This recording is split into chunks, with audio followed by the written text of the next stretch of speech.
La mole. La mole est une nouvelle unité que vous n'avez pas encore vue, donc on va le voir maintenant, mais qui est très, très, très importante en chimie, parce que la mole permet de simplifier certains calculs, surtout quand on considère que on veut déterminer de la quantité de matière. Et pour faire ça, il faut penser au fait que les atomes qui représentent certaines matières vont être en très, très, très grande quantité.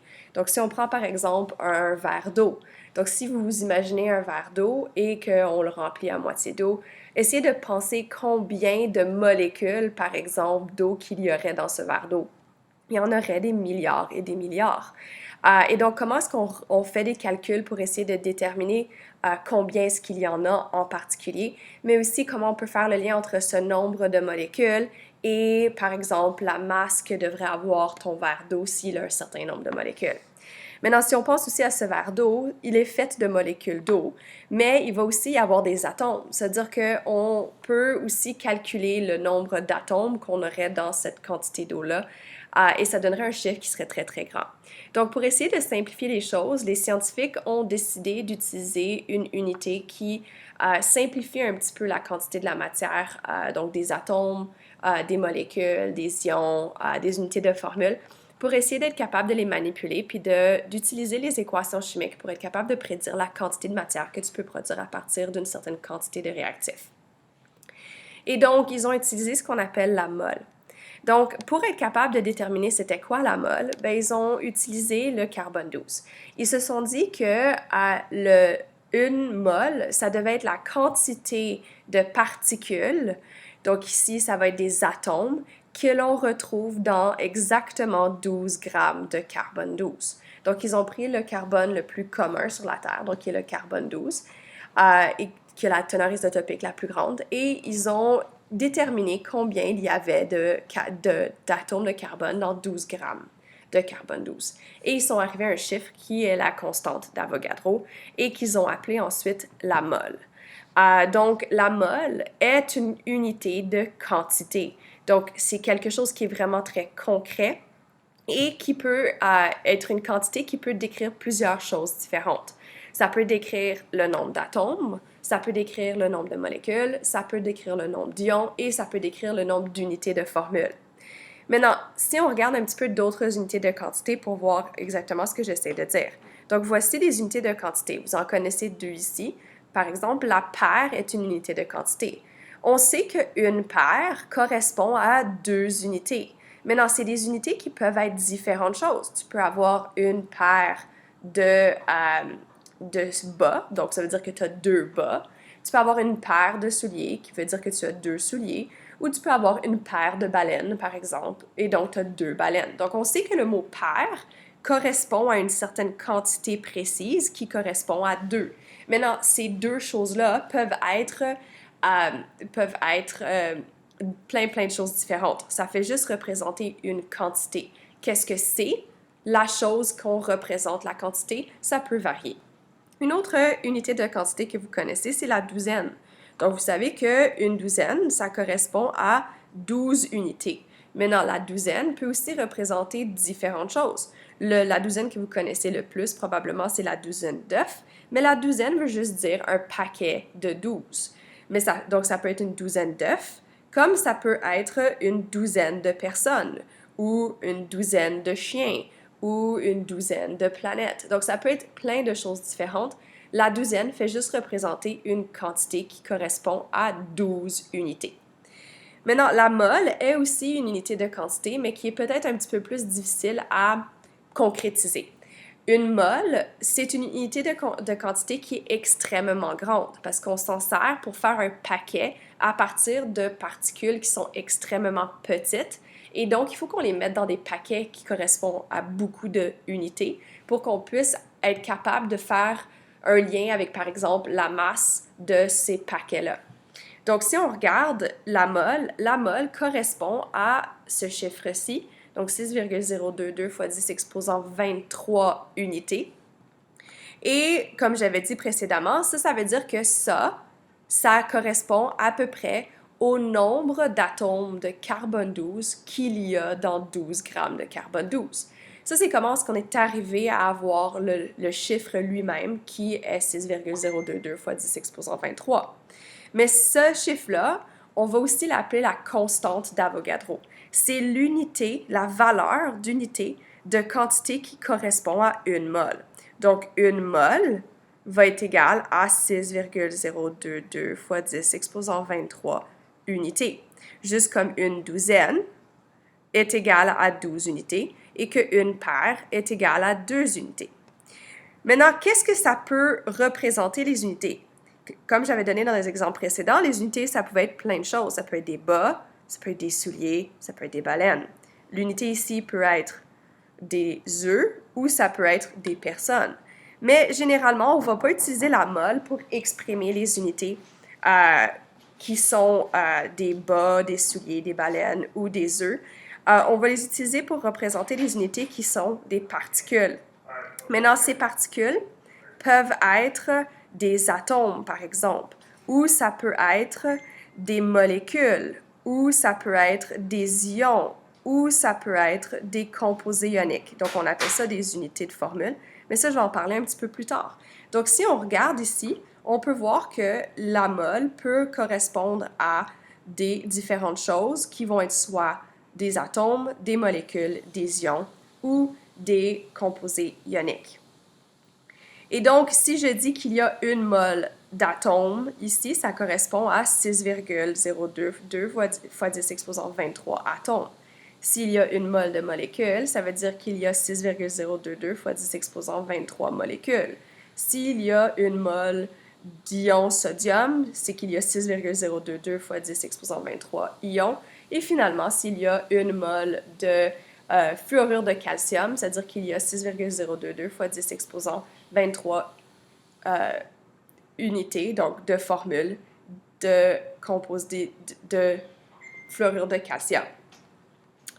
Maintenant, la mole est le nombre d'Avogadro. Donc, il y avait un scientifique, Amadeo Avogadro, qui, lui, a découvert le concept de la mole et c'est lui qui a initié l'idée que l'on pouvait représenter une certaine quantité de matière par une valeur qui était représentative de toutes les quantités de matière possibles. Donc, ça pouvait être plein de choses. Et il l'a arrondi, on l'a arrondi à 6,022 fois 10 exposant 23. Comme je l'avais dit, on l'a découvert en déterminant le nombre d'atomes de carbone dans 12 grammes de carbone 12. Maintenant, on peut se servir de la constante d'Avogadro, que l'on représente par la lettre grand N A. Donc, ça, c'est le symbole pour la constante d'Avogadro.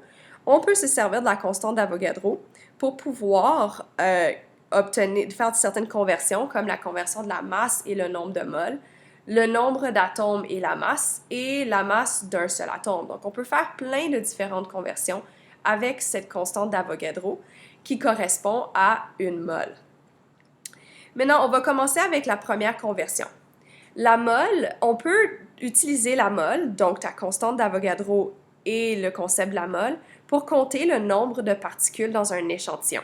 Maintenant, une particule, c'est un terme très général. Ça peut être plein de choses. Ça peut être un ion, ça peut être une molécule, ça peut être un atome, ou ça peut être une unité de formule.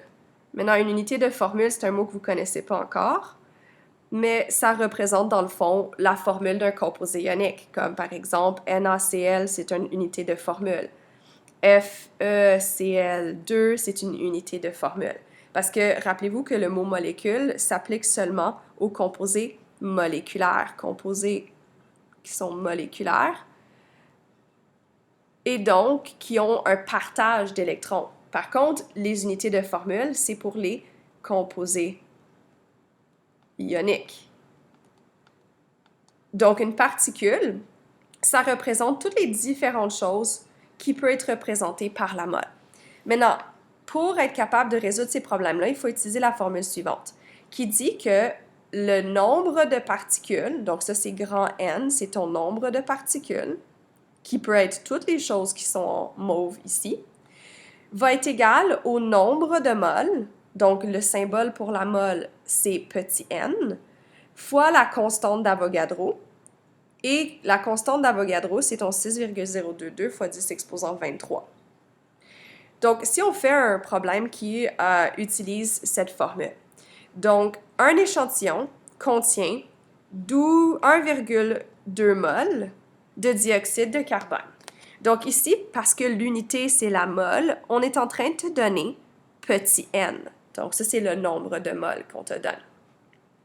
La constante d'Avogadro, même si on ne te la donne pas, on doit la savoir, c'est Na est égal à 6,022 fois 10 exposant 23.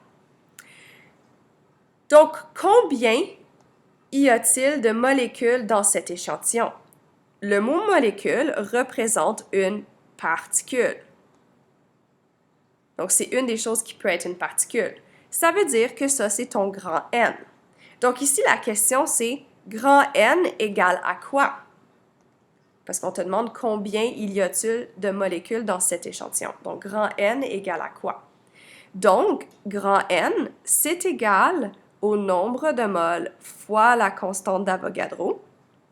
Et donc, ça va être égal à 1,20 fois 6,022 fois 10 exposant 23. Et cette formule est aussi logique. Si une mole correspond à... Donc, si une mole est égale à 6,022 fois 10 exposant 23 particules, ben logiquement, si tu as 6,022 fois 10 exposant 23 particules, tu as une mole. Parce que 1 fois 6,022 fois 10 exposant 23 va être égal à 6,022 fois 10 exposant 23. Donc, cette formule, au lieu de juste l'apprendre par cœur, des fois, ça serait vraiment important de voir la logique derrière. Mais maintenant, si on fait juste revenir à notre formule et qu'on essaye de résoudre le problème, on peut donc dire que ça va être égal à, donc là, il faut prendre ta calculatrice, tu fais 1,02 fois 6,022. Ensuite, tu utilises le bon exposant sur ta calculatrice, comme je l'ai montré dans la dernière vidéo, 23. Et ça va te donner 7,2264 fois 10 exposant 23. Maintenant, il faut que je mette le bon nombre de chiffres significatifs. C'est une multiplication ici. Donc, ce qui est important, c'est le nombre de chiffres significatifs total. Celui-là a le plus petit nombre de chiffres significatifs. Donc, ta réponse va être 7,2, puis ensuite 2, donc 2,26. Ça veut dire qu'il faut que j'arrondisse à 2,3 fois 10 exposant 23. Donc, 7,23 fois 10 exposant 23. Et ici, l'unité, c'est molécule. Donc, ça, c'est des molécules. Donc, n'oubliez pas de mettre l'unité.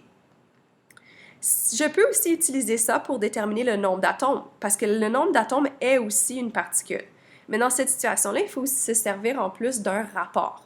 Donc, on vous dit combien y a-t-il d'atomes dans cet échantillon? Donc, le mot atome ici représente aussi une particule. Et ici, on te dit le nombre d'atomes. Ici, atome total. C'est-à-dire qu'on doit se servir d'un rapport pour répondre à cette question, plutôt que d'utiliser une autre façon. Donc, comment est-ce que je peux faire ça? Je sais que une molécule de CO2 a 3 atomes au total. Donc ici, tu as une molécule de CO2 qui a 3 atomes. Pourquoi? Parce que tu as un carbone, 2 oxygènes, qui donne un total de 3 atomes. Puisque j'ai un rapport, ce rapport doit toujours être maintenu. Et je sais que dans mon échantillon de 1,2 mol de dioxyde de carbone, j'ai 7,23 fois 10 exposant 23 molécules de CO2. Je viens de le calculer à la première question. Donc, je sais que j'ai 7,23 fois 10 exposant 23 molécules de CO2 dans mon échantillon. Donc, combien d'atomes est-ce que je vais avoir? Pour le déterminer, je vais me rappeler qu'un rapport doit rester équivalent. Donc, il faut que je trouve c'est quoi le multiple qui me permet de passer de là à là. Ce multiple-là, c'est 7,23 7,22 fois 10 exposant 23. Parce que 1 fois quoi donne 7,22 fois 10 exposant 23? Ben 1 fois 7,22 fois 10 exposant 23 donne 7,23 fois 10 exposant 23. Donc, je dois faire ce multiple-là de l'autre côté. Donc, il faut que je multiplie aussi par 7,23, si j'ai 2,3 plutôt, fois 10 exposant 23. Ce qui veut dire que tu fais 3 fois 7,23 exposant 23, qui va te donner 2,17 fois 10 exposant 24. Maintenant, certains d'entre vous vont me dire, mais madame, tu avais 3 ici qui est multiplié par un chiffre. 3, c'est un chiffre significatif, donc on va devoir avoir un chiffre significatif ici. Mais ici, on ne va pas utiliser 3 comme étant le chiffre significatif le plus petit, parce qu'on va considérer qu'on est certain qu'il y a 3 atomes par molécule. Donc ça, c'est une valeur qui est certaine et pas approximative. Donc, ça va être ce nombre-là de chiffres significatifs qui va compter plutôt que celui-ci. Maintenant, c'est vrai que vous auriez pu aussi trouver une autre méthode pour faire et résoudre le problème pour la question, la partie B, mais utiliser un rapport me suffit. Remarquez qu'avec les nombres de particules, on peut avoir dans une particule, comme les molécules, un autre particule à l'intérieur et qu'on peut se servir d'un rapport pour déterminer les valeurs. C'est-à-dire qu'ici, on sait qu'il y a 2,17 fois 10 exposant 24 atomes dans cet